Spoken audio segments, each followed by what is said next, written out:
There is a law that most people have forgotten. Everything in this universe responds to its true name. Call a dog and it runs to you. Call a child and they turn their head. Call money by its right name and it does exactly the same.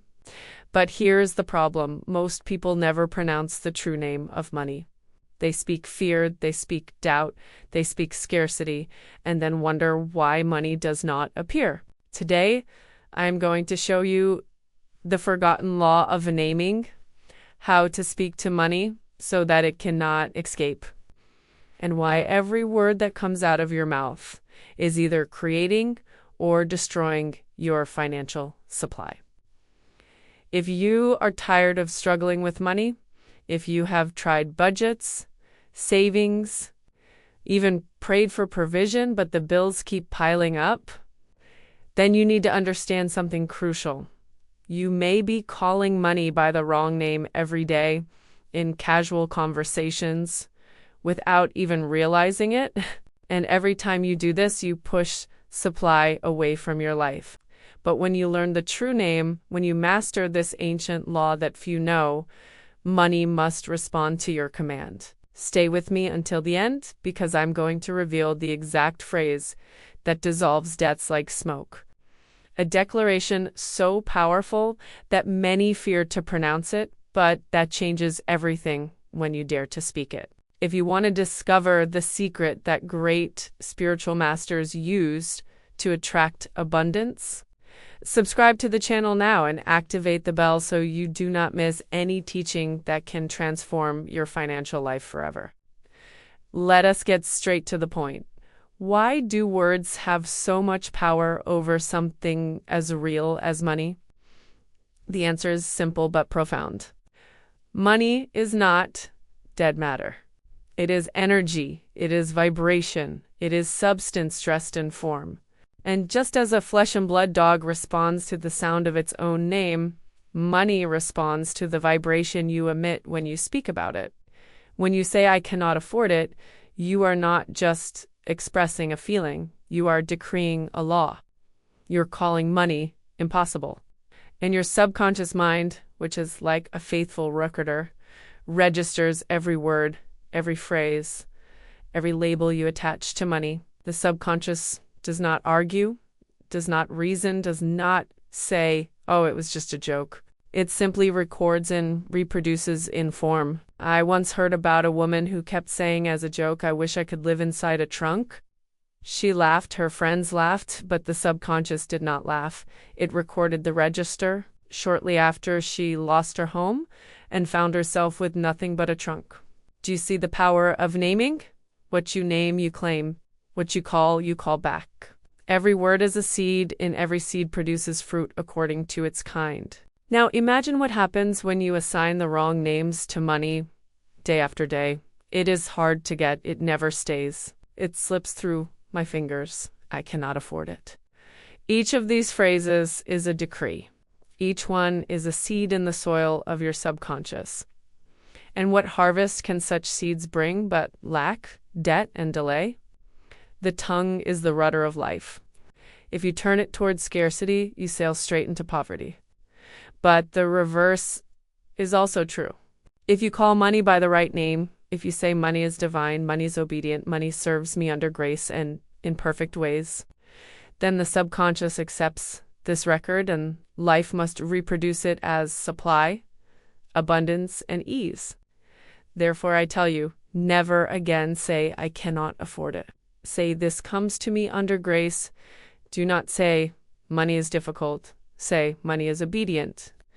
Do not say, "It never stays." Say, "It multiplies and increases while serving me." Write this truth in your heart. Everything responds to its name. If you have been careless in naming money, cancel now every false decree, every idle word, every careless joke, and replace it with the truth. Call money by its right name. Speak to it as a friend, as a servant, as a faithful companion, and it will respond. But here is something few realize. Careless naming blocks supply more than open disbelief. Many avoid frontal fear, but loose their tongue in jokes. They speak lightly of lack, mock ruin, laugh at poverty, as if the subconscious could be fooled by laughter. The subconscious does not laugh. It does not distinguish jest from decree. It hears the vibration, records the phrase, reproduces in form.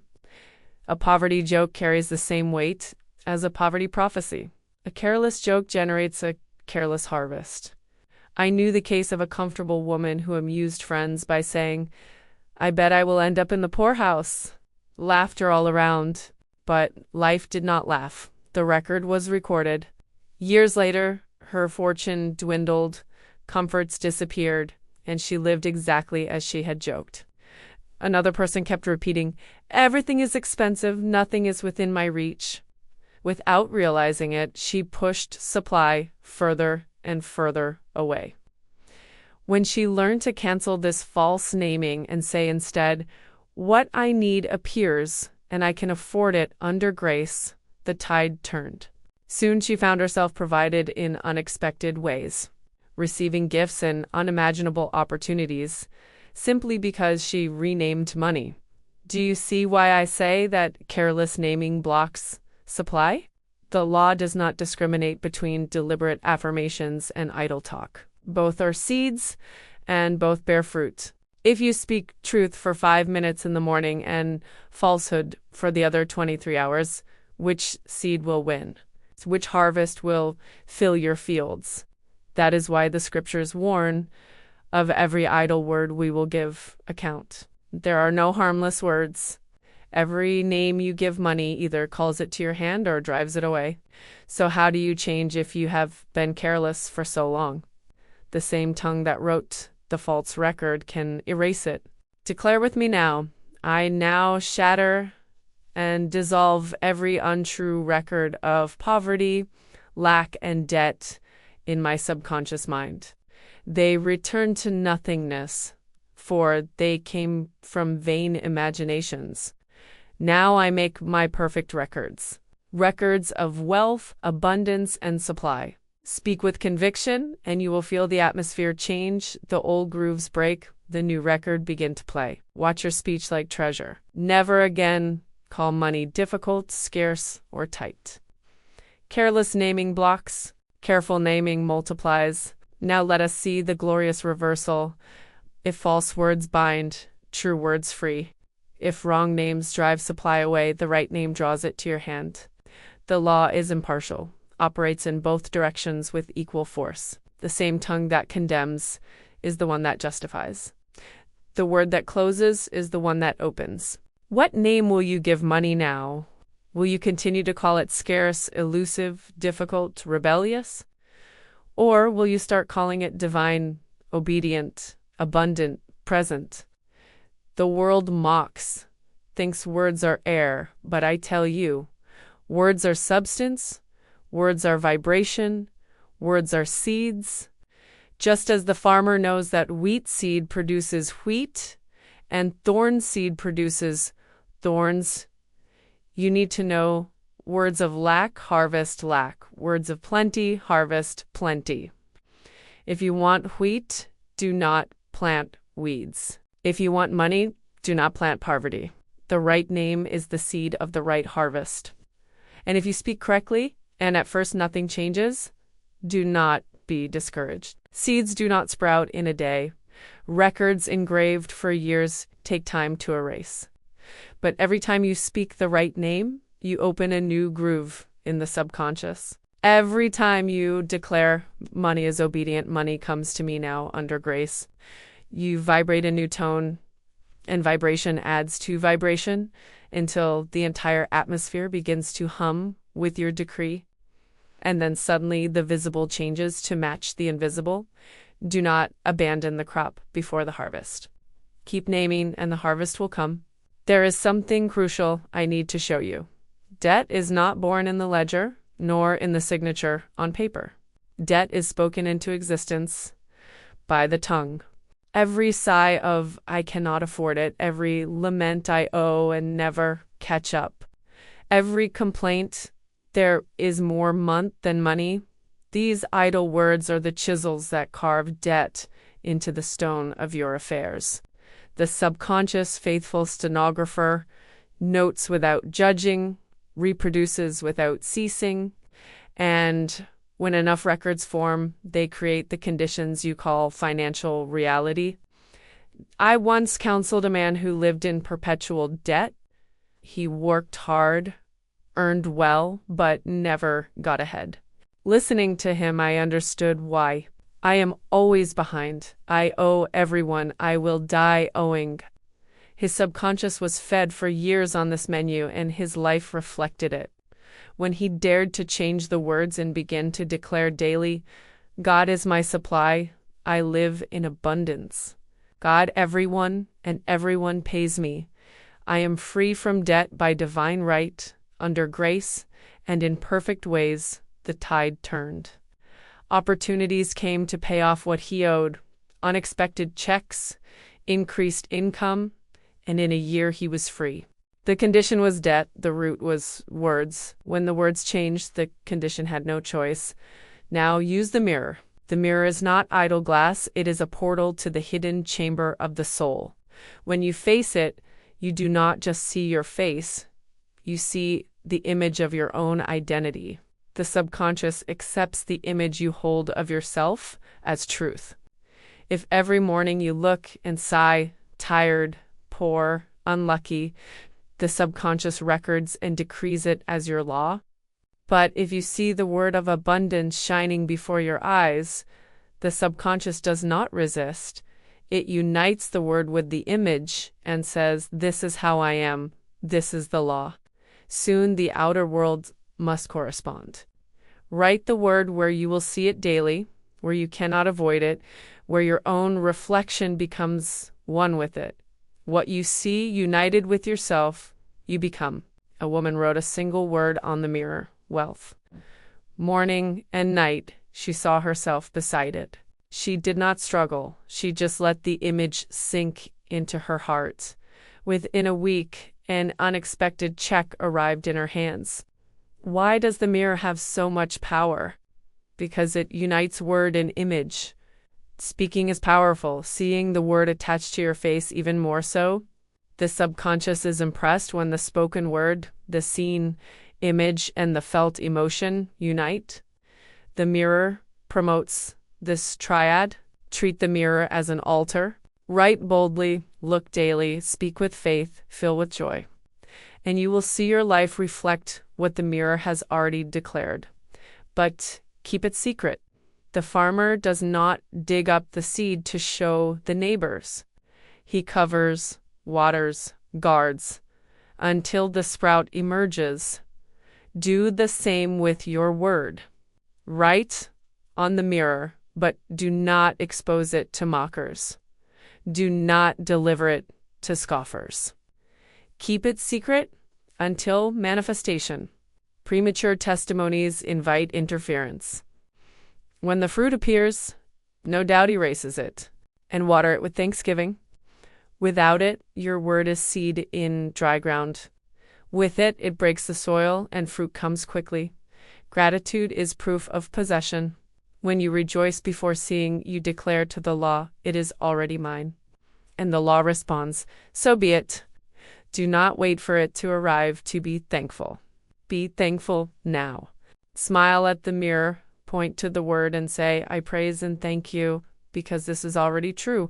My supply is here. My abundance is established under grace and in perfect ways.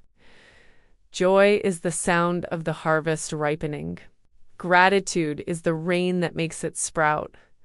Now, about fear. Fear is inverted faith, a false decree dressed in trembling. Every what if is a name given to evil, and the law records it. When you call money with the voice of fear, you do not call it friend or servant, you call it enemy, absence, lack, and it obeys the name. The good news is that the same power that created lack can dissolve it, cancel the decrees of fear. Declare, I erase every decree of fear. They are nothing. I declare the truth. I am supplied, abundant, fearless, in the law of good. Faith is not tense effort. It is calm agreement with God. Faith signs the contract that heaven has already written. Use the law of substitution. The mind does not hold two thoughts at the same time. When the old record plays, I cannot afford it. Substitute immediately. I can afford it under grace. God is my supply. When there arises, money never stays. Substitute. Money multiplies and increases while serving me. Repetition cuts a new groove. The old record dissolves. And as for the walls of lack, do not tear them down with a hammer. Tear them down with sound. Like Jericho, circle in silence within, and at the right moment shout, "The walls of lack and delay now fall. I enter my promised land under grace and in perfect ways." Speak until you feel the vibration. See with the inner eye the stones on the ground and watch the path open. Put money in its correct place in the divine design, not as master, but as servant. It exists to clothe, feed, shelter, and allow you to bless others. When misnamed, it becomes an idol. In the right plan, it is an obedient instrument. Declare, money is divine, money is obedient, money serves me and cannot enslave me. Thus it flows naturally, effortlessly aligned with your gifts. The world whispers that it is wrong to revere, command, name money. With this, heirs live as beggars. What the world calls forbidden is often just hidden, awaiting faith to be revealed. You are not commanding God. You are commanding the law, God in action. You are not stealing what is not yours. You're claiming your inheritance. Now speak. Words heard inspire, words spoken transform. Stand before the mirror of imagination and say, "Money, you are divine, you are obedient. You come to me now by divine right. Under grace and in perfect ways, you serve me and cannot enslave me, not as one who asks, as one who commands, not as one who waits, as one who knows." Write on the mirror today. Do not argue, do not spread in conversation. Write, guard, bless until this becomes your name. Then testify not for vainglory, but as proof of the law. I called money by name, and it responded. Money responds to its name, and the name you give it today will shape your harvest. Begin now.